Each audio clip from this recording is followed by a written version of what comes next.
ಹಾಗಾದ್ರೆ ಮಧ್ಯರಾತ್ರಿ ಪ್ರಜ್ವಲ್ ರೇವಣ್ಣ ಅವರನ್ನ ಅರೆಸ್ಟ್ ಮಾಡುವಂತಹ ಸಂದರ್ಭದಲ್ಲಿ ಏನೆಲ್ಲ ಬೆಳವಣಿಗೆಗಳಾಯಿತು ನೋಡ್ತಾ ಹೋಗೋಣ.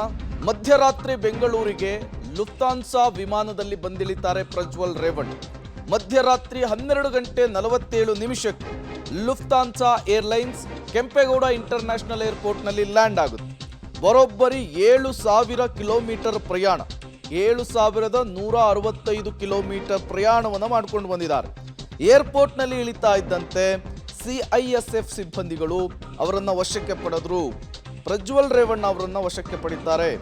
ಇಮಿಗ್ರೇಷನ್ ಪ್ರೋಸೆಸ್ ಕಂಪ್ಲೀಟ್ ಆಗ್ತಾ ಇದ್ದ ಹಾಗೆ ಇಮಿಗ್ರೇಷನ್ ಅಧಿಕಾರಿಗಳು SITಗೆ ಪ್ರಜ್ವಲ್ ಅವರನ್ನು ಹಸ್ತಾಂತರ ಮಾಡುವಂತಹ ಕೆಲಸವನ್ನು ಮಾಡ್ತಾರೆ.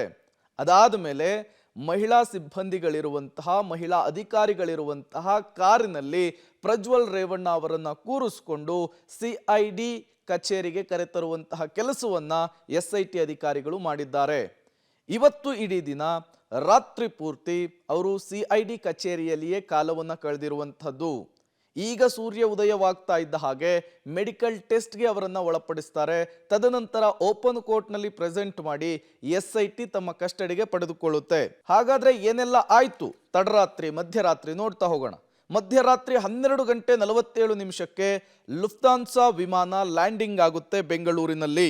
ಜರ್ಮನಿಯ ಮ್ಯೂನಿಕ್ನಿಂದ ಹೊರಟಂತಹ ವಿಮಾನ ಬೆಂಗಳೂರನ್ನು ತಲುಪುತ್ತೆ ಸುಮಾರು 8.5 ಗಂಟೆಗಳ ಕಾಲದ ನಂತರ. ಮಧ್ಯರಾತ್ರಿ 1:03 ಏರ್ಪೋರ್ಟ್ಗೆ SIT ಅಧಿಕಾರಿಗಳು ಎಂಟ್ರಿಯನ್ನು ಪಡೆದುಕೊಳ್ತಾರೆ.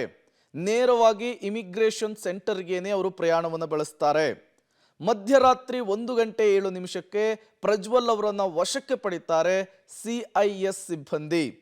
ಅದಾದ ಮೇಲೆ ಮಧ್ಯರಾತ್ರಿ 1:15 SITಗೆ ಪ್ರಜ್ವಲ್ ಅವರನ್ನು ಹಸ್ತಾಂತರಿಸುವಂತಹ ಕೆಲಸವನ್ನ ಇಮಿಗ್ರೇಷನ್ ಅಧಿಕಾರಿಗಳು ಮಾಡ್ತಾರೆ. ಈ ಇಮಿಗ್ರೇಷನ್ ಪ್ರೋಸೆಸ್ಗಳು ಕಂಪ್ಲೀಟ್ ಆದ ನಂತರ ತದನಂತರ ಮಧ್ಯರಾತ್ರಿ 1:20 SIT ಇವರನ್ನು ವಶಕ್ಕೆ ಪಡೆದುಕೊಳ್ಳುತ್ತೆ.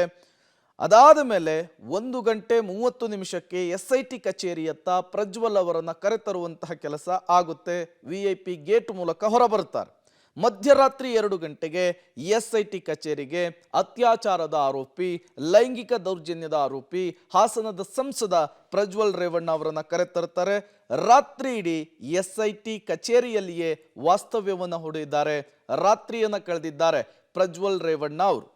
ಇವತ್ತು ಬೆಳಗ್ಗೆ ಅಂದರೆ ಈಗ ಅವರನ್ನು ಮೆಡಿಕಲ್ ಟೆಸ್ಟ್ಗೆ ಒಳಪಡಿಸ್ತಾರೆ. ತದನಂತರ ಉಳಿದ ಫಾರ್ಮಾಲಿಟೀಸ್ಗಳು ಕಂಪ್ಲೀಟ್ ಆಗುತ್ತೆ.